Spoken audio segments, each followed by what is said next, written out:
नमस्कार मित्रांनो, करंजखोप गावातील तो भयंकर वाडा ह्या कथेचा हा भाग 3 आहे. जर तुम्ही कथेच्या आधीच्या भागांचे व्हिडिओज न बघता थेट या व्हिडिओवर आला असाल तर हा व्हिडिओ पाहण्याआधी कथेच्या आधीच्या भागांचे व्हिडिओज आधी पाहावेत. ह्या कथेच्या प्रसारित होणाऱ्या सर्व भागांच्या व्हिडिओच्या लिंक्स ह्या कथेच्या प्रत्येक व्हिडिओच्या डिस्क्रिप्शन मध्ये देण्यात येतील. कथेच्या 3ऱ्या भागाला आता सुरुवात करू.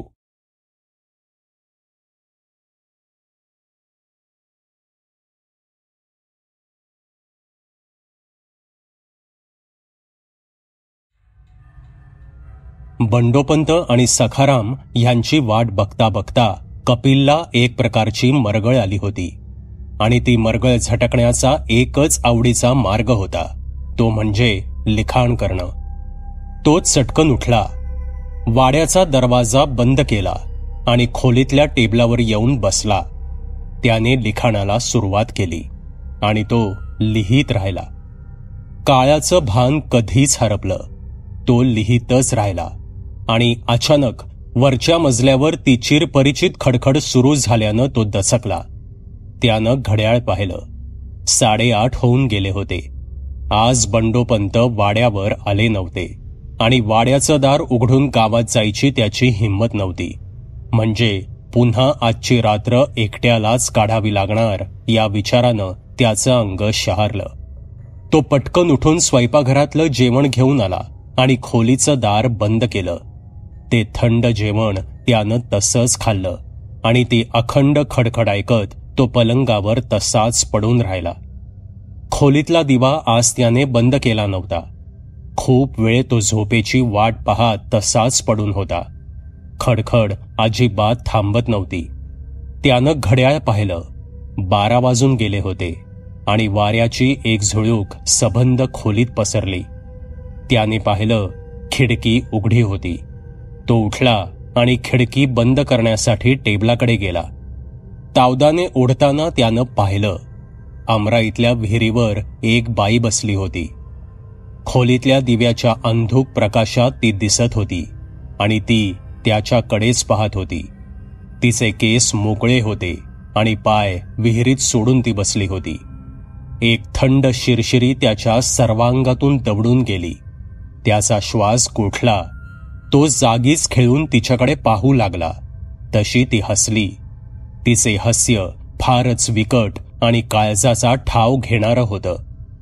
कपिल आता काहीसा सावरला आणि नक्की ते कोण आहे हे पाहूच असं म्हणत खाली वाकून तो टेबलाच्या ड्रॉवरमध्ये ठेवलेला टॉर्च घेऊ लागला. हातात टॉर्च आल्यावर तो परत उभा राहिला आणि तो खिडकीतून टॉर्च मारणार इतक्यात त्याने पाहिलं, ती बाई आता खिडकीच्या बाहेरच अगदी 4 फुटांवर उभी होती. खोलीतला प्रकाश तिच्या चेहऱ्यावर पडला होता. त्या प्रकाशात उभी ती एकटक त्याच्याकडेच पाहत होती. तिचा गळा चिरला गेला होता आणि त्यातून रक्ताची चिळकांडी उडत होती. ते रक्त तिच्या हनुवटीवर, पूर्ण गळ्यावर आणि छातीवर उडत होतं. तिची साडीही रक्ताने भिजली होती. ती एक गरोदर बाई होती. तिचं पोट तेज दर्शवत होतं. कपिलसाठी हा जबर असहनीय धक्का होता. इतका जबर की त्याचं काळीजच जणू घशात आलं होतं आणि या धक्क्याने विजेच्या एका उघड्या तारेला स्पर्श केल्यासारखा तो मागे उडाला आणि धाडकन जाऊन पाठमोराच फरशीवर आदळला. हे सारं जणू एका क्षणात घडलं होतं. त्याचं डोकं फरशीवर इतक्या तीव्रतेने आदळलं की तो मूर्छित झाला होता. सैतानी वाड्यात इपरीत घडलं, दुबळं सावज मूर्छित पडलं. सैतान आता साधणार का डाव, का सावजच घेईल शिकाऱ्याचा ठाव. पहाटे केव्हा तरी कपिलला जाग आली. तो रात्रभर त्या फरशीवरच पडून होता. जागा झाला असला तरी त्याच्या अंगात त्राण नव्हतं. तो अजूनही भीतीने थरथरत होता. कसाबसा उठून तो पलंगावर जाऊन पडला आणि उजाडायची वाट पाहू लागला. उजाडताच तो बंडोपंतांना जाऊन भेटणार होता. 7:30च्या दरम्यान भिकाजी आला, पण तो एक वाईट बातमी घेऊन आला होता. बंडोपंतांना काल शेतात असताना एक अटॅक येऊन गेला होता आणि त्यांची प्रकृती ढासळली होती. ही बातमी फारच अशुभ होती. कपिलला हे कळताच तो पंतांच्या वाड्याकडे धावला. पंत आपल्या खोलीत पलंगावर पडून होते. सखाराम डोळ्यातलं दुःख लपवत शेजारच्या स्टूलवर बसला होता. पंतांची धारदार नजर काहीशी क्षीण वाटत होती. नेहमी प्रसन्न चेहरा आणि दुसऱ्यांच्या मदतीला धावणाऱ्या पंतांना त्या अवस्थेत पाहून कपिलचं काळीज पिळवटून निघालं. तो क्षणभर स्वतःचं दुःख विसरला. कपिलला पाहताच पंतांनी एक मंद स्मित केलं. सखारामने पलंगाजवळ एक खुर्ची लावली. कपिल तिथे बसला. कसायस बाळ? पंतांचा आवाज क्षीण झाला होता आणि त्यांचा श्वास सुद्धा फुलल्यासारखा वाटत होता. मी बराय आजोबा, तुम्ही पडून राहा, कपिल बोलला. पण त्याच्या मनातील घालमेल पंतांनी जाणली होती. तसे ते बोलू लागले. सकाळी सकाळी आलास, काही तातडीचं काम आहे का? कपिलला काय करावं काही समजतच नव्हतं. मनातील घालमेल बोलून दाखवावी की नकोच असा विचार करत तो तसाच बसून राहिला. पंत पुन्हा बोलले. बोल काहीतरी, मला काही होणार नाही, चिंता करू नकोस. अजून बरीच वर्ष काढणार आहे मी, बोल तू. तसे कपिल धीर एकवटून बोलू लागला. आजोबा, त्या वाड्यात काहीतरी आहे, काहीतरी विलक्षण विचित्र असं. काय आहे ते समजत नाहीये. माझं डोकंच चालत नाहीये की मला नीट सांगता येत नाहीये कुणास ठाऊक. मी खूप विचार केला पण काही अर्थबोध होत नाहीये, म्हणून मी तुमच्याकडे आलोय. नेमकं काय आहे तिथे आजोबा? प्लीज मला सांगा, नाहीतर मी वेडा होऊन जाईन. शांत हो बाळ, मला जे माहीत आहे ते मी तुला सांगतो. पण ते सांगितल्यावर मला एक वचन हवंय तुझ्याकडून, मंजूर? पंत आपल्या नेहमीच्या शांत शैलीत बोलले. मंजूर आहे मला, प्लीज सांगा, कपिल उत्साही होऊन म्हणाला. आणि पंत बोलू लागले. बाळ, त्या वाड्यात एक सैतान आहे. वरच्या मजल्यावरच्या त्या कोपऱ्यातल्या खोलीत तो आहे. त्याला आजवर कुणीही पाहिलेलं नाहीये, कारण त्याला पाहणारा ते सांगायला जिवंतच राहत नाही. 30 वर्षांपूर्वी त्या वाड्यात अण्णासाहेब, त्यांची पत्नी विमला आणि मुलगी शालू यांची प्रेतं मिळाली होती. ते मृतदेह उचलायला मी स्वतः तिथे गेलो होतो. मृतदेह कसले ते? चेंधलेल्या रक्तमासाचा चिखलच होता तो. ते पाहून कुणीही सामान्य माणूस रात्री झोपू शकला नसता.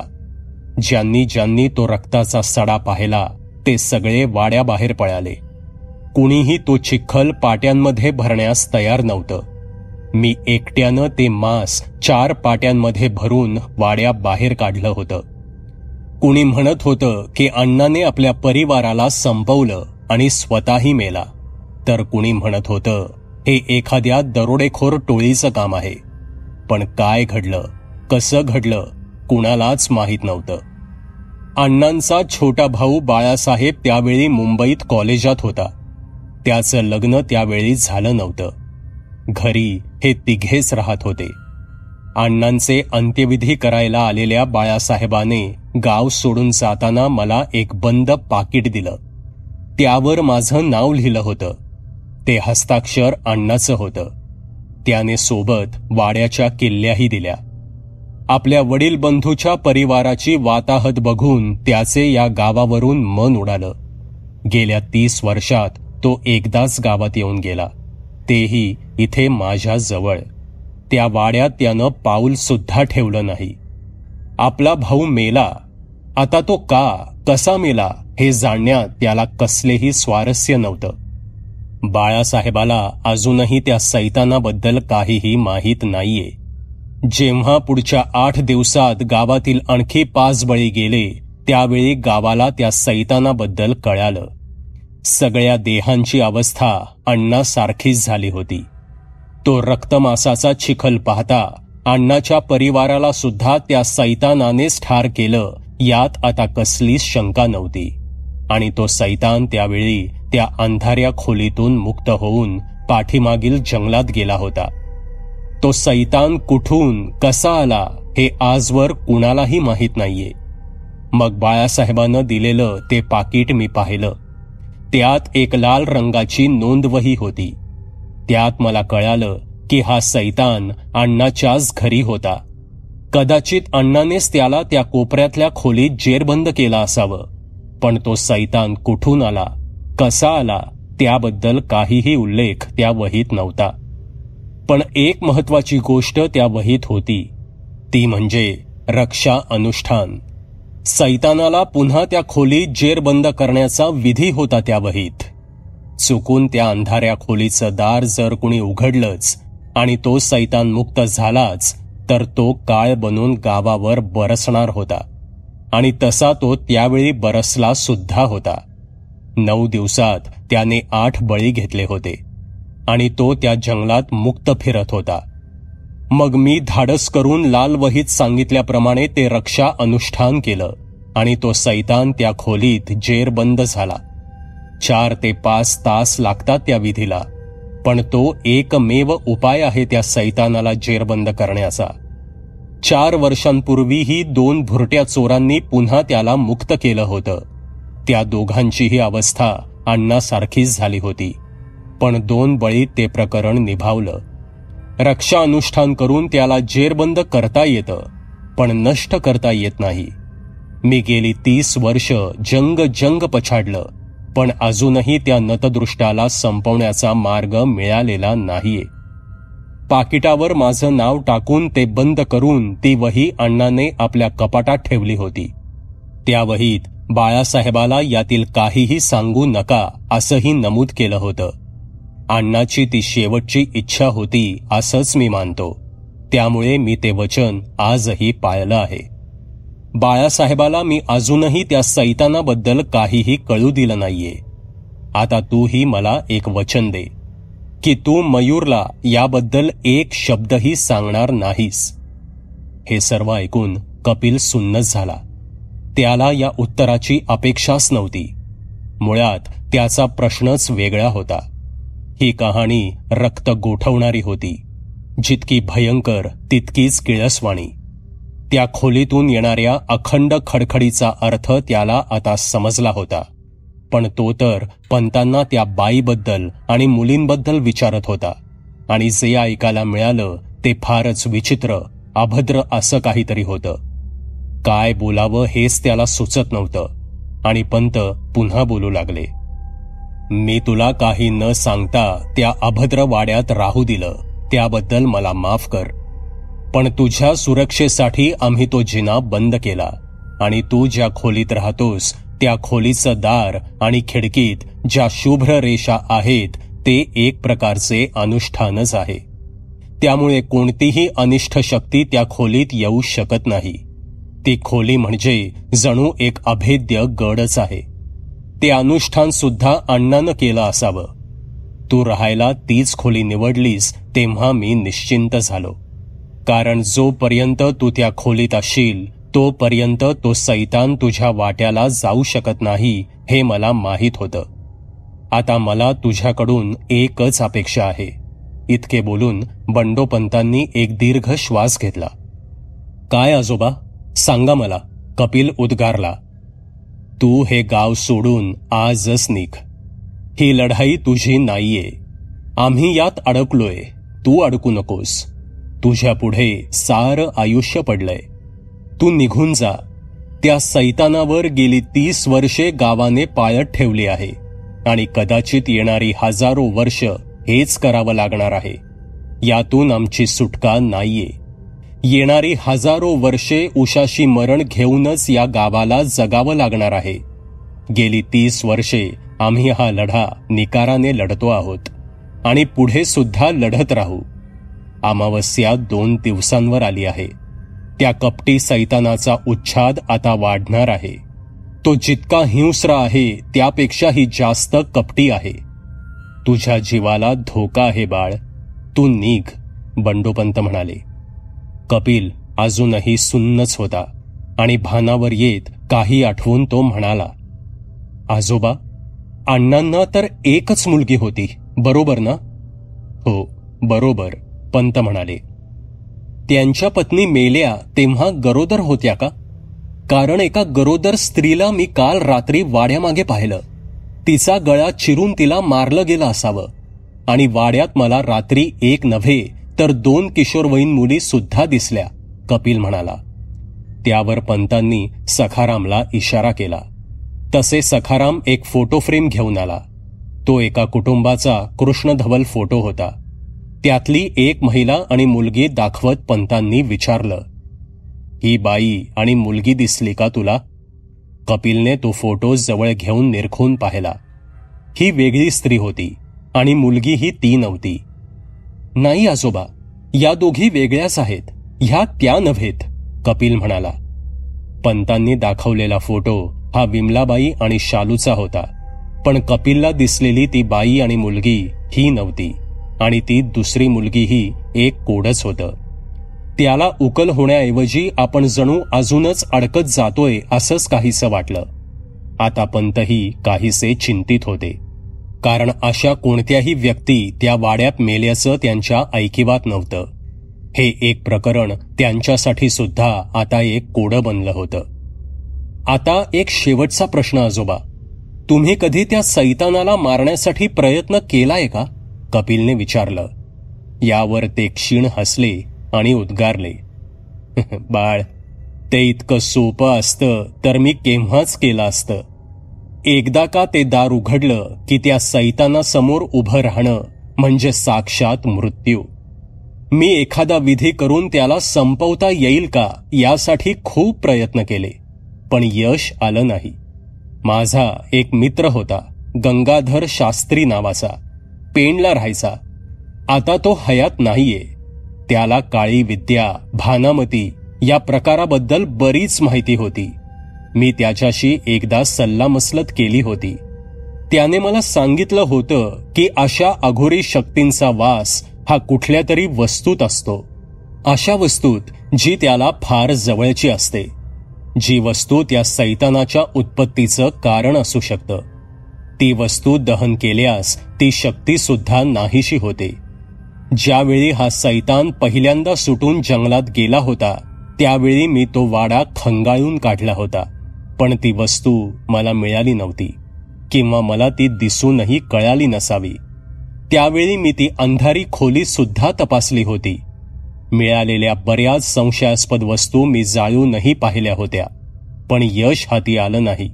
शेवटी त्याला जेरबंद करून पाळत ठेवणं हाच एक उपाय होता. तोच आम्ही करत आहोत. पण हे जाणून तुला काय करायचंय? तू इथून निघून जावंस, हेच तुझ्यासाठी योग्य आहे, पंत म्हणाले. कपिल आता द्विधा मनस्थितीत होता. काय करावं त्याला सुचत नव्हतं. त्याला एकट्यालाच तो निर्णय घ्यायचा होता, असा निर्णय जो त्याचं भविष्य कायमचं बदलणार होता. आणि तो उभा राहिला. पंतांनी त्याची ती अवस्था जाणली. ते काहीही बोलले नाहीत आणि कपिल वाड्याबाहेर पडला. बाहेर येताच त्याच्या समोर 2 रस्ते होते. एक जो उजवीकडे गावात जाऊन थेट मुंबईला जाणार होता, जिथे तो एक नामवंत लेखक होता, आरामदायक जीवन जगत होता, जिथे सुख होतं, वैभव होतं, पण एकाकीपणाची जाणीव सुद्धा होती. आणि दुसरा रस्ता त्या वाड्याकडे जात होता, म्हणजे जणू मृत्यूच्या दाढेत, पण तिथे हा गाव होता, ज्यात माणुसकीने भरलेली माणसे होती. पंत आजोबांसारखा एक देव माणूस होता आणि त्यांचं हे जगावेगळं संकट होतं. असेही या जगात एकटे आहोत. मेलो काय नि जगलो काय, आणि शेवटी मरायचंच आहे तर काहीतरी करूनच मरू. कपिलने निर्णय घेतला. मुठी आवळून तो त्या वाड्याच्या दिशेने निघाला. तो वाड्यावर पोचला. भिकाजी दुपारचं जेवण बनवून तो अंगणातील पिंपळाखाली विडी ओढत बसला होता. त्याला पाहून कपिलला बरं वाटलं. सावध पावले टाकत तो वाड्यात शिरला. न राहून त्याने त्या वरच्या खोलीकडे नजर टाकली. दार बंदच होतं. काहीसा धावतच तो आपल्या खोलीत गेला. खोलीत आल्यावर त्याला सुरक्षित वाटलं. ही खोलीच आता त्याचा गड होती, जणू त्याचे सुरक्षा कवच. मानवी मन सुद्धा किती चंचल असतं. ज्या खोलीत तो गेले काही दिवस राहत होता ती अगदी साधारण वाटणारी खोली आज त्याचा आधार बनली होती. आणि प्रसन्न वाटणारा हा वाडा आता जणू त्याच्यासाठी भकास आणि भयाण अशी सैतान कोठडी बनला होता. 12 वाजून गेले तरी तो त्या खोलीतच ठाण मांडून बसला होता. भिकाजीने तिथेच त्याला जेवणाचं ताट आणून दिलं होतं. काहीही खायची त्याची इच्छा नव्हती. शरीर धर्म पाळण्यासाठी तो थोडंसं जेवला आणि तसाच पलंगावर पडून राहिला. काय असेल ती वस्तू, कुठे असेल? ती मिळाली तर किती बरं होईल. अख्खा गाव या दुष्ट सैतानाच्या तावडीतून मुक्त होईल. पण आपल्याला दिसलेल्या त्या बाई आणि मुलींचं काय? त्या कोण आहेत? त्याबद्दल तर काहीच माहिती मिळालेली नाहीये. पण त्यांचीही काहीतरी कहाणी असणारच. आणि तो सैतान, तो कुठून आला असेल तेही कळालं नाही. पण तो असाच कसा येईल? तसं असतं तर प्रत्येक दुसऱ्या गावात असा सैतान दिसला असता. कपिल बरेच विचार करत होता. बऱ्याच गोष्टी त्याला अजूनही अनभिज्ञ होत्या आणि रात्रीच्या थकावटीने त्याचा डोळा लागला. तो 2-1 तास तरी तसाच झोपून राहिला. सायंकाळी 4च्या सुमारास गाडीच्या हॉर्नने त्याला जाग आली. तो काहीसा दचकला आणि जवळपास धावतच वाड्याबाहेर गेला. ती सुहासची गाडी होती. सुहास आला होता. त्याला पाहून कपिलच्या मनात भीतीची एक थंड लहर उठली. सुहास आल्याच्या आनंदापेक्षा त्याला चिंताच जास्त वाटत होती. कारण सकाळी त्याने जे ऐकलं होतं त्यातून तो अजूनही सावरला नव्हता आणि आपल्या मित्राच्या जीवाला इथे धोका होऊ शकतो आणि तोही आपल्यामुळे. कारण तो आपल्यामुळेच या गावात आला आहे हा विचार त्याच्या मनाला बिनस्वास सारखा डसत होता. चेहऱ्यावरील चिंता शक्य तेवढी लपवत त्याने हसून सुहासचं स्वागत केलं. अरे 4 दिवस सलग सुट्टी असल्यानं म्हटलं महाबळेश्वरला जाऊ. कालच आलोय तिथे. 5 जणांचा ग्रुप आहे. पण सगळे माझ्या नवीन कंपनीतले. तुझ्या ओळखीचं कुणीच नाहीये. त्यांना मस्त भटकायला सोडून आलो इकडे तुला एक सरप्राईज द्यावं म्हणून. खरं तर तुलाच बोलवणार होतो तिथे, पण वाटलं तू येणार नाहीस तेव्हा मीच आलो. पण असा बाहेरच उभा ठेवणार आहेस का मला? हातातली एक बॅग सांभाळत सुहास बोलला. भानावर येत कपिलने त्याच्या हातातील बॅग घेतली आणि तो त्याला आत घेऊन आला. फ्रेश होऊन सुहास खोलीतल्या कपाटातील ती पुस्तके चालू लागला. त्याला थोडं विचित्र वाटलं. अरे लेखक, हे पुस्तकं पाहिलीस? काळी जादू करून मिळवलेला काहीतरी खजाना असावा या वाड्यात. काय म्हणतो? सुहास म्हणाला. यावर कपिल काहीच बोलला नाही. वरच्या मजल्यावरच्या खोलीत एक अनमोल हिरा आहे, पण त्याच्यासाठी जीवाची किंमत मोजावी लागेल. कपिल मनात विचार करत होता. कपिल नाराज दिसतोय हे सुहासला कळालं होतं. काय लेखक, मी असा न सांगता आलो म्हणून तोंड लटकलंय का तुझं? अरे मी आजची रात्र राहून उद्या जाणार आहे. जास्त डिस्टर्ब करणार नाही तुला, काळजी करू नकोस, सुहास बोलला. अरे काहीतरीच काय. अरे ते बंडोपंत आहेत ना ज्यांनी माझी इथे व्यवस्था केली, ते आजारी आहेत म्हणून थोडा मूड ऑफ आहे. बाकी काही नाही यार, कपिल म्हणाला. तेवढ्यात भिकाजी खोलीत आला. तो जायला निघाला होता. 2 लोकांचं रात्रीचं जेवण त्यानं बनवलं होतं. खोलीत बसून गप्पा मारता मारता 8:30 होऊन गेले होते. वरच्या मजल्यावरची ती खडखड आज जास्तच वाटत होती. सैतानाला जणू नव्या रक्ताचा वास लागला होता आणि तो त्या माणसाला आकृष्ट करू पाहत होता. कारण कपिल काही त्याची डाळ शिजू देत नव्हता. कपिलने सुहासला उंदीर खूप आहेत अशी थाप मारली. कपिलने उठून साऱ्या खिडक्या बंद केल्या आणि तो जेवण गरम करायला उठला. पण त्याला थांबवून सुहासने बॅगमधील विस्कीच्या 2 मोठ्या बाटल्या काढल्या. त्या 1 लिटरच्या बाटल्या होत्या. त्यापैकी त्याने एक कपिलसाठी आणली होती आणि दुसरी आजसाठी.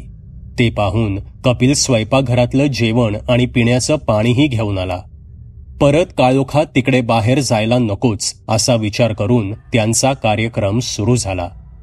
रात्री 2 वाजेपर्यंत ते पीतच राहिले आणि मग ते कधी झोपले त्यांनाच कळालं नाही.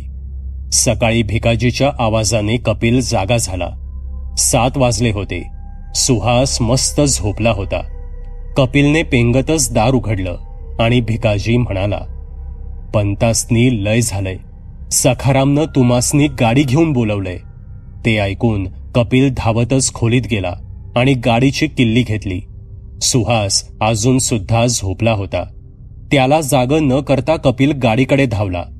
पंतांच्या वाड्यात खूपच लोक जमले होते. पंत कालच्यापेक्षा आज जास्तच क्रुश वाटत होते. त्यांचा चेहरा सुकल्यासारखा दिसत होता आणि श्वासात घरघर जाणवत होती. त्यांना महाबळेश्वर मधल्या एका मोठ्या हॉस्पिटलमध्ये घेऊन जावं लागणार होतं. कपिल, सखाराम यांनी पंतांना अलगद उचललं आणि कपिलच्या गाडीत बसवलं आणि धुरळ्या उडवत गाडी महाबळेश्वरकडे रवाना झाली. सकाळी 10च्या दरम्यान सुहास जागा झाला. त्याने ब्रश आणि अंघोळ केली. कपिल पंतांना घेऊन महाबळेश्वरमधील हॉस्पिटलला गेल्याचं भिकाजीनं त्याला सांगितलं. सुहास आता नाश्ता करून निघणारच होता. कपिलला तिथेच भेटू असा त्यानं विचार केला. भिकाजी खोलीत आला. सुहासला न्याहारी दिली आणि तुर्तास काही काम नसल्याने तो अंगणातील त्या पिंपळाच्या झाडाखाली जाऊन बसला. सुहास नाश्ता करत होता. इतक्यात त्याला वरच्या मजल्यावर कुण्या बाईचा आवाज आला. मला वाचवा, मला बाहेर काढा. ती बाई कोकलत होती, रडत होती, एकंदरीत खूप दुःखात दिसत होती. तसा सुहास दचकला. रात्री काहीच आवाज आला नव्हता आणि आता ही बाई कोण आणि कुठून आली असेल? भिकाजी पण कुठे दिसत नाही वाड्यात. सुहासने विचार केला. तेवढ्यात त्या बाईचा आवाज वाढू लागला. मला वाचवा, मला वाचवा, ती ओरडत होती. सुहासने कानोसा घेतला. तो आवाज वरच्या मजल्यावरील कोपऱ्यातल्या खोलीतून येत होता. पण त्यानं पाहिलं, वर जाणारा जिना लाकडी फळ्यांनी बंद केला होता. एका कमकुवत फळीत हात घालून त्यानं ती ताकदीनिशी ओढली. खटकन आवाज झाला आणि ती फळी तुटली. सुहासने ताकद लावून बाजूच्या आणखी 2 फळ्या निखळून काढल्या. आता माणूस आत जाईल एवढं भगदाड पडलं होतं. त्या अंधाऱ्या खोलीत दबा धरून बसलेला तो सैतान आता चेकाळला. त्याच्या छळाला सुहास बळी पडला होता. सुहास आता पटपट जिना चढून वरती जाऊ लागला.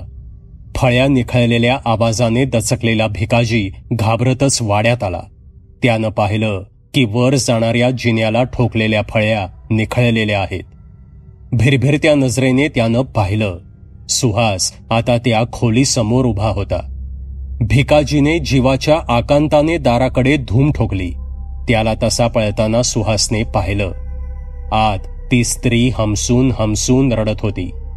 ह्या स्त्रीला असं डांबून ठेवणं हे कदाचित भिकाजीचंच कारस्थान असावं आणि त्यामुळे त्याने आपल्याला बघून गावाकडे धूम ठोकली असावी असा सुहासने विचार केला आणि दरवाजावरील कुलूप तोडण्यासाठी काही मिळतंय का ते तो शोधू लागला. त्याला बाजूला पडलेला एक लोखंडी गज मिळाला. तो बहुधा एखाद्या खिडकीचा गज होता. सुहासने घाव घालायला सुरुवात केली. सैतान आता जणू चवड्यावर येऊन वाट पाहत होता आणि एक मोठा आवाज होत कुलूप तुटलं. सुहासने लगबगीने दरवाजा उघडला. आतून एक भीषण किंकाळी ऐकू आली आणि क्षणार्धात त्या मिट्ट अंधाऱ्या खोलीतून 2 खुरप्यासारख्या नख्या असलेले हात आले. सुहासला काहीही समजायच्या आत उभा केळीचा सूट एखाद्या तलवारीच्या पात्यानं सपसप कापावे तसे त्याचे शरीर न जाणे किती खंडोळ्यात विभागलं गेलं. धडधड करत ते तुकडे खाली पडले. रक्ताच्या चिळकांड्यांनी दरवाजा न्हाऊन निघाला. एक गगनभेदी किंकाळी करत त्या सैतानाने खाली वाकून आपलं अजस्त्र तोंड रक्तमासाच्या त्या चिखलात घुसळलं आणि जे काही आलं ते तोंडात घेऊन तो जिन्याकडे सरसावला. मांसाचे काही तुकडे रक्ताच्या थेंबासोबत खाली पडत होते. खोलीच्या दारापासून जिन्यापर्यंत रक्ताच्या लहान मोठ्या ठिपक्यांची जणू एक बिभत्स रांगोळीच उमटली होती. आता तो सैतान मोठ्या ढेंगा टाकत जिना उतरू लागला. तोंडात तो मांसाचा भाग, आतडी आणि कोथळा होता. जिना उतरताना तो कोथळा जिन्यावर पडला तर तोंडात उरलेली आतडी चघळत त्या पिशाच्याने त्या लाकडी फळ्यांना एक जोरदार धडक दिली. फळ्या चिंध्या होऊन 10 दिशांना उडाल्या आणि उडालेल्या धुळीच्या लोटातून ते पिशाच्य बाहेर येत वाड्याचा मुख्य दरवाजा पुन्हा बिजागिरीतून तोडून बाहेर पळालं. सर्व वाड्यानं जणू सुटकेचा निश्वास टाकला. इकडे हॉस्पिटलमध्ये असणाऱ्या बंडोपंतांना जणू ती अभद्र जाणीव झाली. कपिलचा हात हातात घट्ट दाबत घाबऱ्या आणि घोगऱ्या आवाजात ते म्हणाले, पोरा, घात झाला. खिंडीत पकडून डाव साधला त्यानं. तो सैतान मोकाट सुटलाय.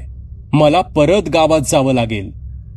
गावावर पडछायेचा काळोख दाटला. रक्तपिसासू सैतान मोकळा सुटला. मासाचा चिखल, रक्ताचा सडा, पण भरेल का त्याच्या पापाचा घडा. वाड्याबाहेर येताच तो सैतान गावाकडे पळाला. वाडा गावापासून 1 किलोमीटरवर होता. जीवाच्या आकांताने पळालेला भिकाजी अजून गावात पोचला नव्हता. भिकाजी वाऱ्याच्या वेगाने पळत होता. मागे वळून बघण्याची त्याची हिंमत होत नव्हती.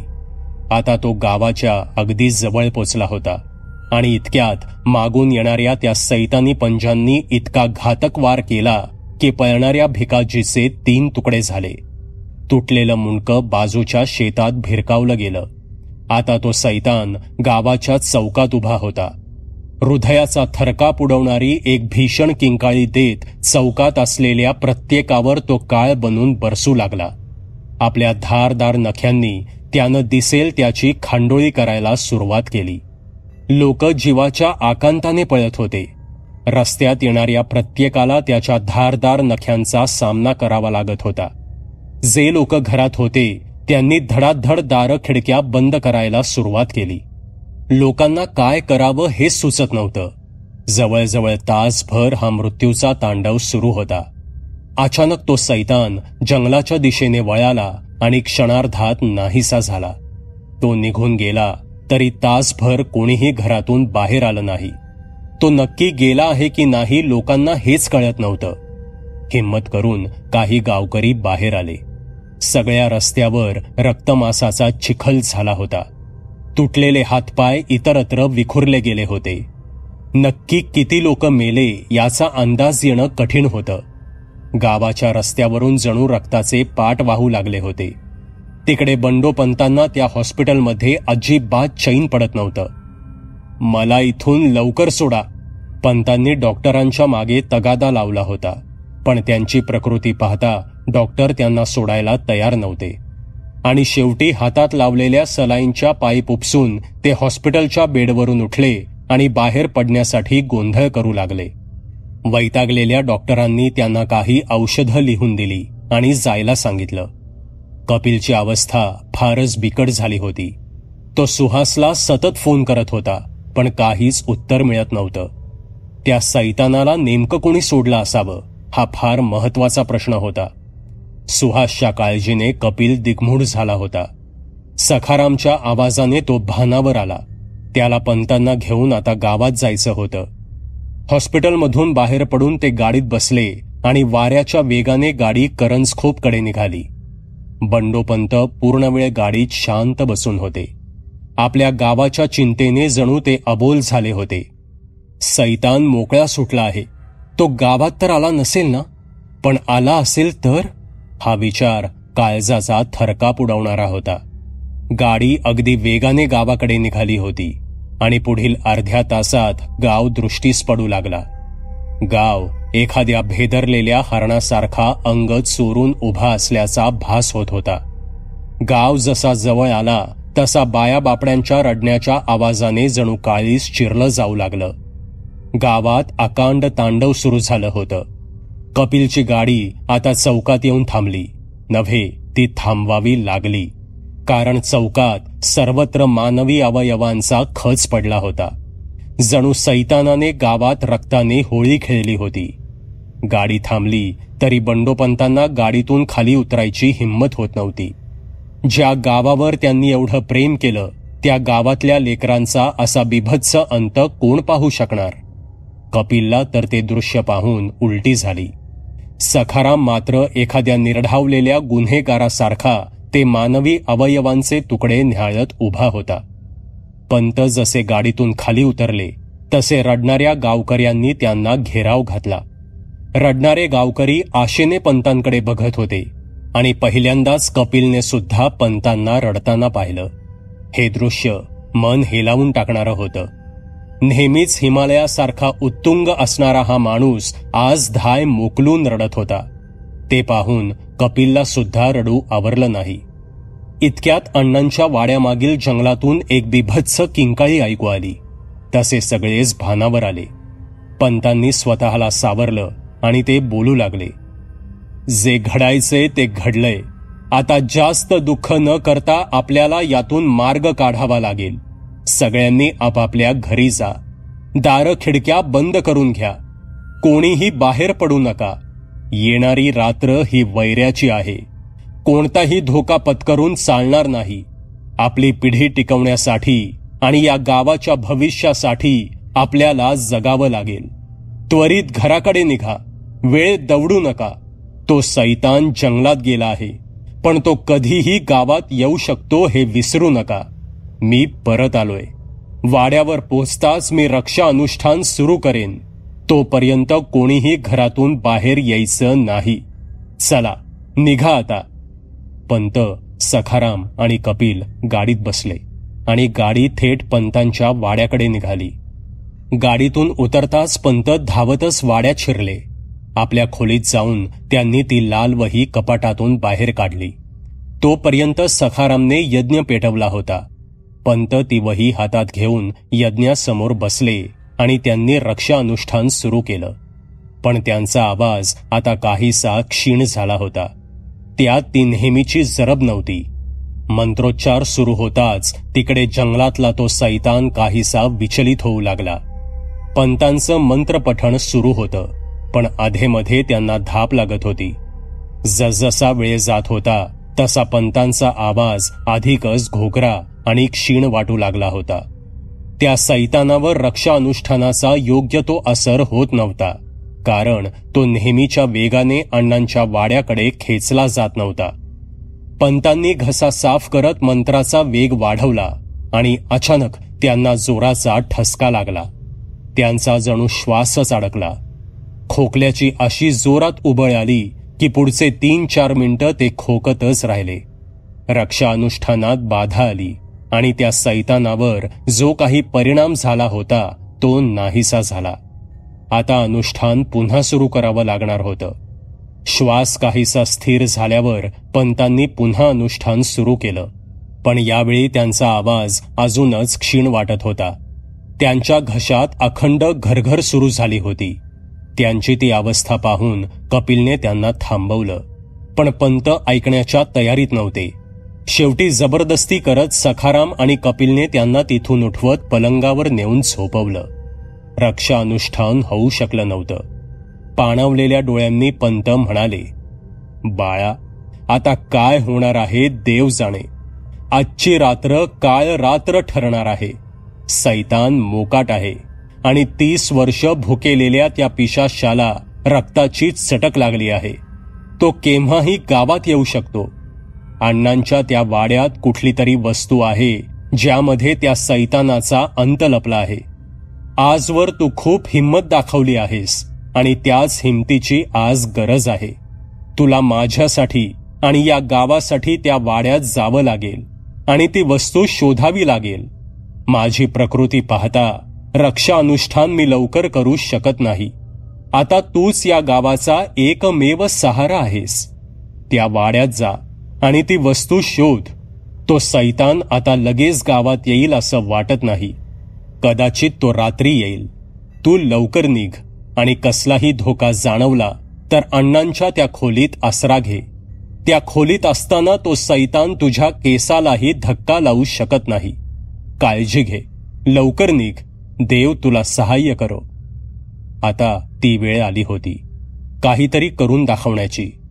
कपिल उठला. त्याच्या डोळ्यात एक निर्धार दिसत होता. वाड्याबाहेर येऊन त्याने गाडीचा स्टार्टर मारला. गाडी विजेच्या वेगाने अण्णांच्या वाड्याकडे निघाली.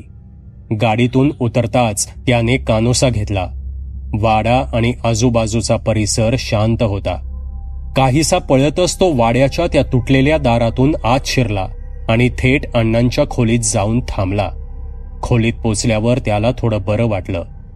थोडा वेळ कानोसा घेत तो तिथेच बसून राहिला आणि त्याला अचानक सुहासची आठवण आली. गावात आल्यावर पाहिलेल्या त्या बिभत्स प्रकाराने तो सुहासबद्दल विसरूनच गेला होता. त्याने कानोसा घेतला. वाड्यामागील आमराई आणि मागचं जंगल शांत होतं. आता निकाराची लढाई सुरू झाली होती. वेळ दवडून चालणार नव्हतं. कपिल उठला आणि घाबरतच खोलीबाहेर डोकावून वरांढ्यात पाहू लागला.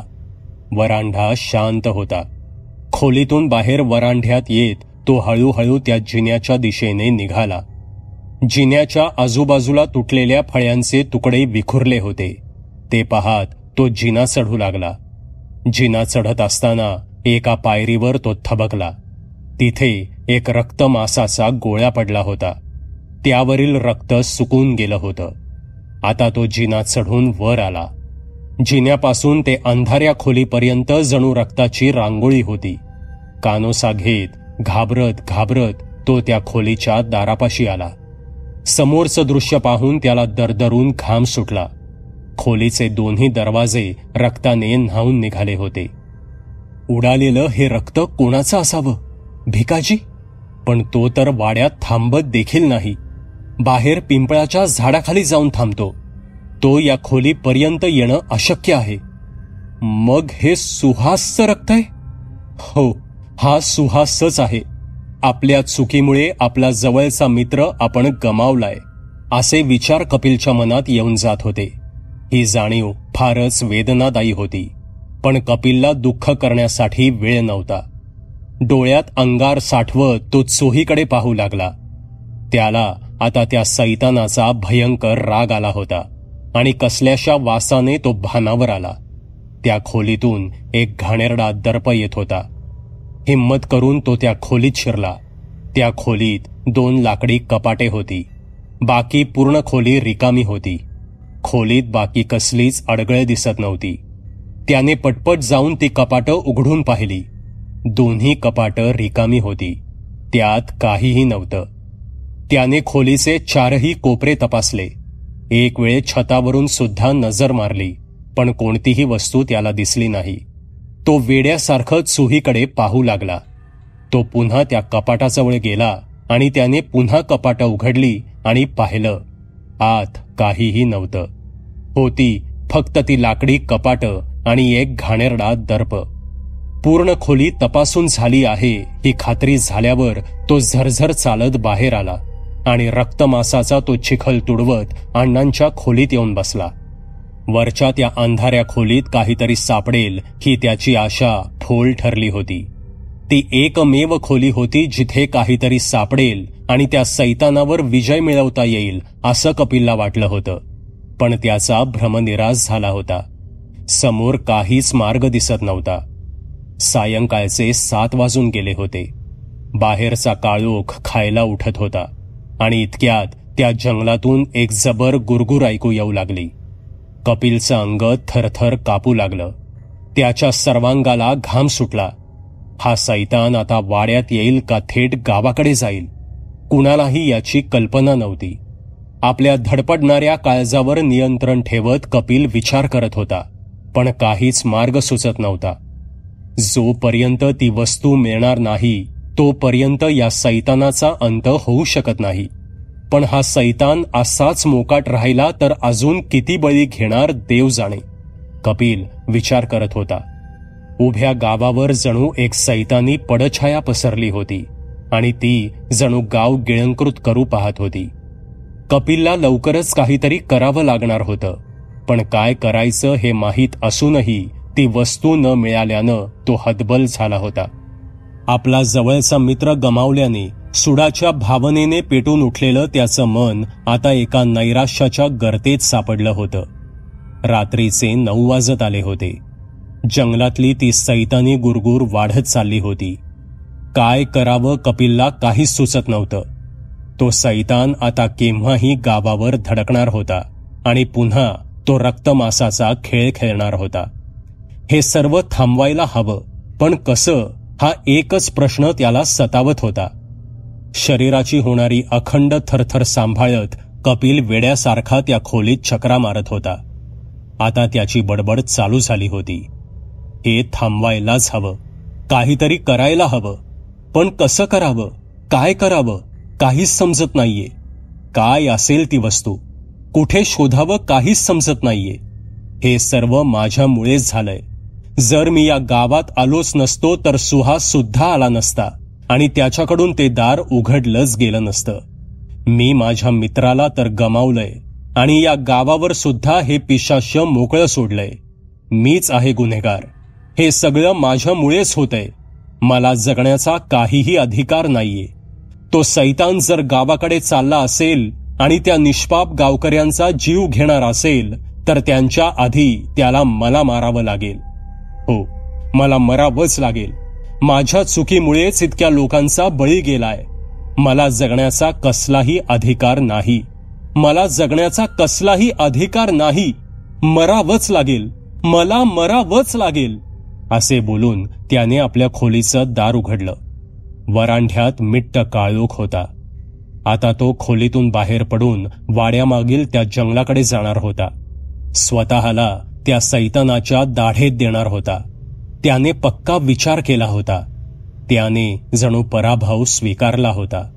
तो हतबल होता, निराश होता आणि त्यानं आपलं पाऊल खोलीबाहेर टाकलं. आणि इतक्यात वरांढ्यातील त्या मिट्ट काळोखात एक निळा प्रकाश दिसू लागला.